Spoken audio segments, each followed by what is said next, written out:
Lembro-me do dia 1 de 2020 como se agora o fosse. Estava pensando sobre o que Deus estaria preparando para mim naquele ano e senti-me confiante, mas ao mesmo tempo inquieta.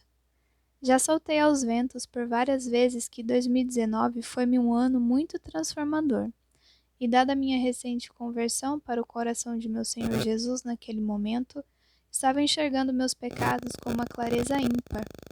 E isso a cada dia cortava o meu coração. Me perguntava sempre, mas por quê? Por que eu fiz isso? Por que vacilei assim? E dia e noite meus pensamentos eram resumidos em somente uma frase: Mestre, perdoe-me. Faça-me sofrer convosco as dores que vos causei. Submeter-se ao pecado é como ser aquele corpo de prova durante um ensaio de tração. Se o pecado é venial, ele deforma nossa alma de uma maneira elástica, e quando esta força do mal, diga-se de passagem, é retirada, ainda é capaz que nossa alma volte ao estado que era. No entanto, se o pecado é mortal, a nossa alma sofre uma deformação plástica, e depois deste ponto ela jamais volta a ser o que era antes. Tu mesmo podes fazer este teste esticando uma pequena barra de chocolate. A partir de um ponto, aquela doce barrinha irá se deformar, ficará feia e sem forma, até que finalmente rompa. E para nossa alma, este ponto de ruptura seria a condenação eterna. Desde que decidi seguir aquela doce e tremenda voz, percebi de modo mais efetivo essa deformação que minha pobre alminha sofreu com tantos pecados graves, cometidos por mim, pela minha livre escolha.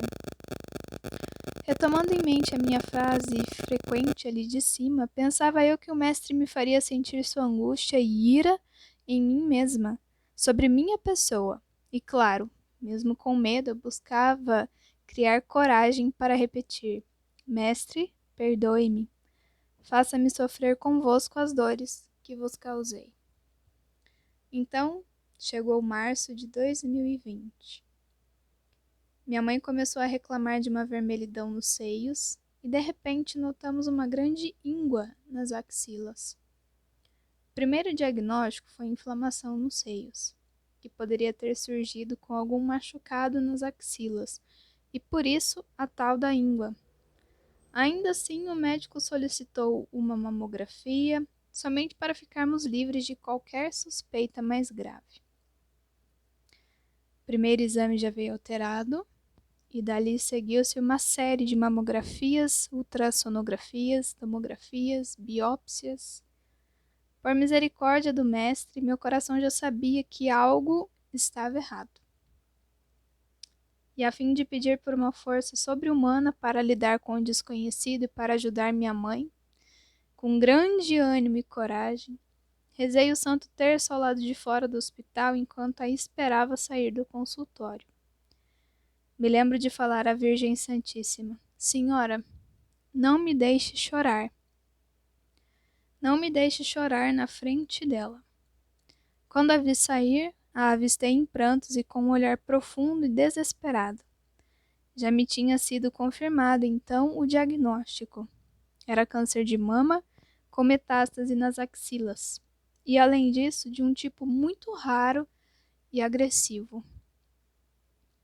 Eu sabia que o caminho a partir dali seria difícil, espinhoso, desconfortável, doloroso. Mas não sabia eu que justamente neste andar carregando tão pesada a cruz é que eu sentiria singularmente a presença de Cristo Jesus. Antes de prosseguir, preciso citar que a devoção ao Sagrado Coração de Jesus foi uma das maiores riquezas que encontrei, e isso deu-se antes de acontecer tudo o que já citei. Nessa devoção, na primeira sexta-feira de cada mês, somos convidados a meditar sobre o infinito amor que brota deste sacratíssimo coração e a orar em desagravo as dores que ele sofre. Coração de Jesus, fornalha ardente de caridade, tende piedade de nós. Coração de Jesus, fonte de vida e santidade, tende piedade de nós. Coração de Jesus, atribulado por causa de nossos crimes, tende piedade de nós. Esta meditação já se inicia na quinta-feira à noite, às 23 horas, onde fazemos a hora santa, como pediu nosso Senhor Jesus Cristo a Santa Margarida. Nesta 1 hora de meditação, devemos sobretudo refletir profundamente sobre a angústia de Cristo no Jardim das Oliveiras, e oramos fazendo companhia para o Mestre. Dado este adendo, posso agora prosseguir. O tratamento quimioterápico de minha mãe seria às sextas-feiras, 1 vez por semana durante 3 meses, na primeira etapa. Todos sabemos que a quimioterapia é um tratamento muito complexo, e o mestre, então, através de toda essa situação, me convidava a sofrer esta angústia, que se dava de modo mais intenso nas noites de quinta-feira, exatamente como é proposta na devoção, já que eu não sabia o que se daria durante a sessão, na sexta-feira pela manhã, pois sabemos que muitas coisas podem acontecer naquele momento, e essa incerteza nos persegue de maneira muito marcante durante o tratamento. Após a primeira etapa do tratamento, veio a segunda. A medicação era mais forte e o intervalo entre as sessões também era maior. Após a segunda etapa do tratamento, veio a terceira, a cirurgia. Esta aconteceu no dia 5 de agosto de 2021. Primeira quinta-feira do mês, exatamente 6 meses depois da primeira sessão de quimioterapia.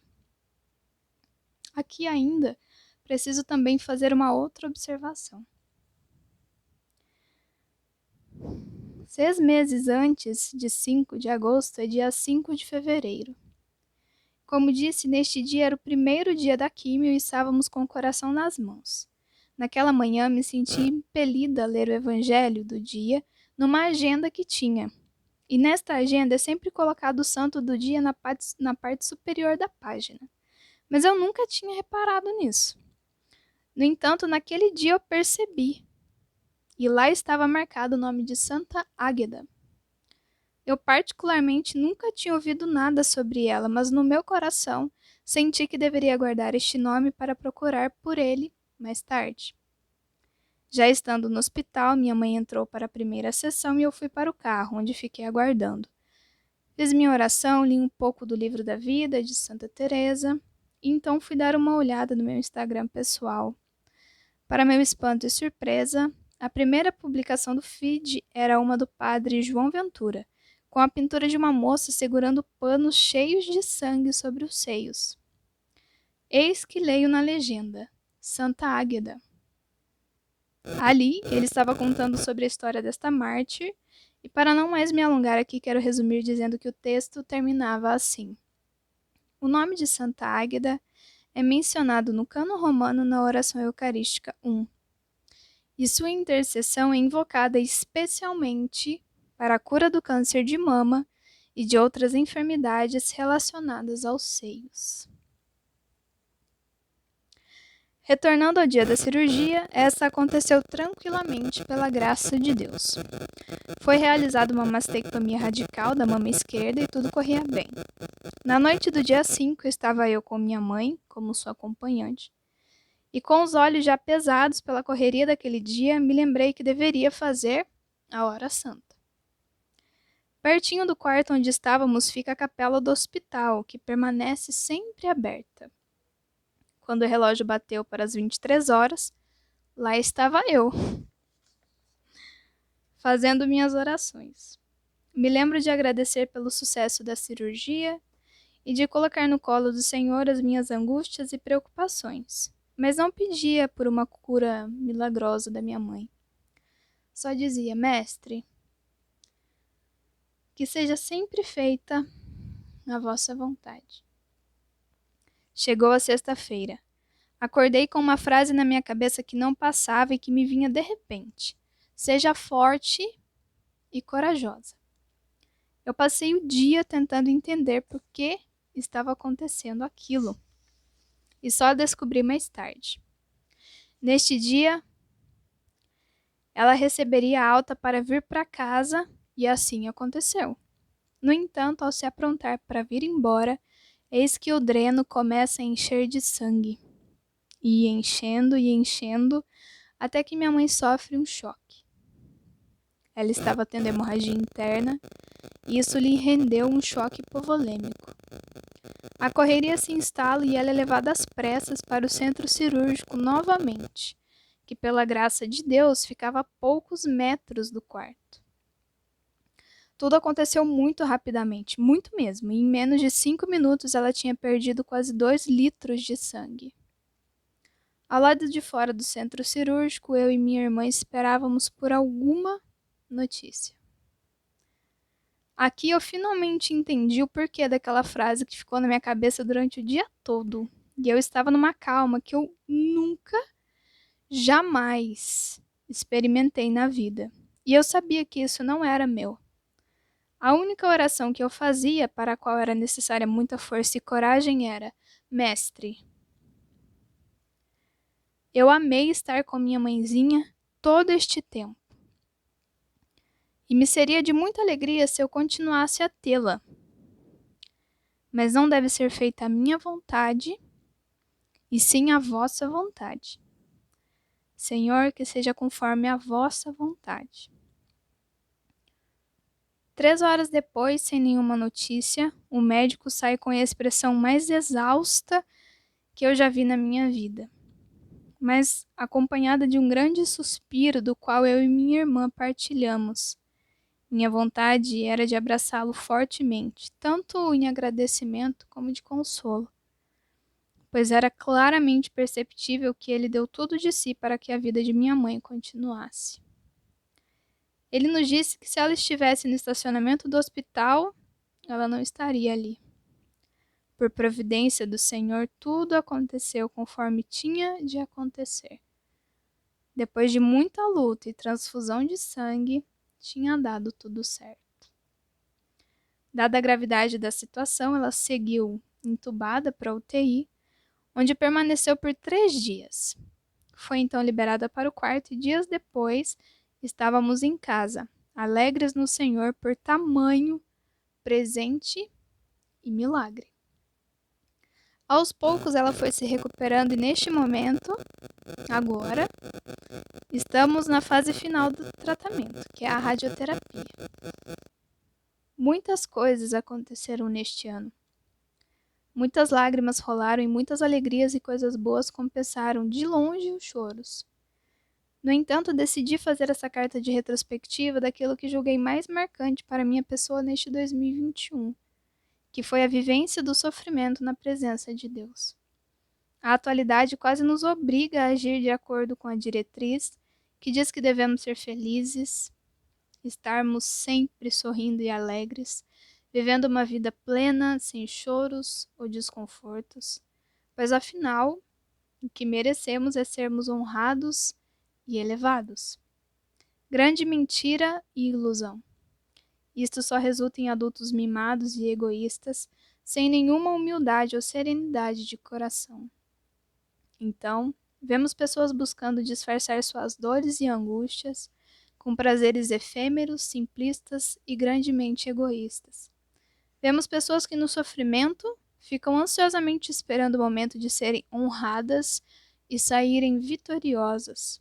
Atitude esta motivada simplesmente pelo orgulho e grande ego de, posteriormente, poderem dizer com altivez o quanto o Rei do Universo as destaca dos outros miseráveis.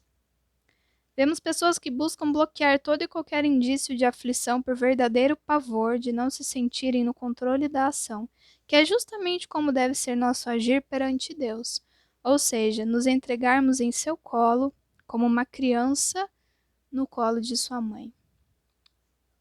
No momento de maior dor e incerteza é que se sente Deus e sua onipotência, pois é quando beijamos a nossa cruz e a carregamos, como Cristo nos convidou a fazer, nos ajudando demasiadamente no caminho para o Calvário e nos ensinando com que sutileza, firmeza e delicadeza o Senhor nos comunica seu amor e sua misericórdia nestes momentos preciosos. Ele se faz tão presente que é como sentir um abraço de ternura e de cuidado envolver nosso ser como numa dança. Termino frisando com todo vigor que a vida não se resume à busca de prazer e conforto, seja para a carne ou para a alma, mas se resume a buscar a eternidade, o céu, com força e coragem. Sejamos fortes e corajosos. Feliz 2022.